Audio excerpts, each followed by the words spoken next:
అనుకుంటున్నావా? డబ్బు సంపాదించడం పెద్ద గొప్ప విషయం కాదు. ఎవడది? ఛాలెంజ్ లో చిరంజీవి నాన్న. వాల్యూమ్ కొంచెం తగ్గించాడు. ఎట్టి సినిమా. ట్యాక్స్ డబ్బు ఎవరు ఇస్తారు అనుకున్నావు? నీ బాబు ఇస్తాడు అనుకున్నావా? ఓయ్ డ్రైవర్ వి మర్యాదగా మాట్లాడడం నేర్చుకో. సామాన్లు చిరంజీవి అని సాల్ బాగా చేస్తారు. ఇప్పుడు మానేసాడు సార్. ఏ వాళ్ళ అబ్బాయి చేస్తున్నాడు. హలో అంజలి ఉంటే కొంచెం పిల్లమ్మా. మీరెవరండి? చిరంజీవి మాట్లాడుతున్నా. అంటే అల్లు రామలింగ అల్లుడు అల్లు అరవింద్ బావమరిది. నువ్వు ఫోన్ ఇవ్వయ్యా. అంజలి నీకే ఫోన్. ఎవరో పవన్ కళ్యాణ్ వాళ్ళ అన్నయ్య అమ్మా. వీడెవడే చిక్కుపోయిన చిరంజీవిలో ఉన్నాడు. వీడే హెల్ప్ చేస్తాడు.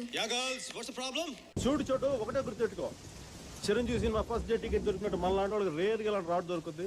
వాళ్ళు ఉత్తు చేతులతో ఉన్నారు కదా అని చెప్పి మన చేతిలో ఉన్నాయి వదిలేసి ధర్మ యుద్ధాలు చేయగలరు. ఒక పోలీస్ కానిస్టేబుల్ కుమారుడైండి ఇంత ఉన్నత స్థాయికి రాగలిగాడు అనుకున్నప్పుడు, సరే ఒక రైతు కొడుకునే నేను కూడా రావచ్చు ఇలాంటి స్థాయికి.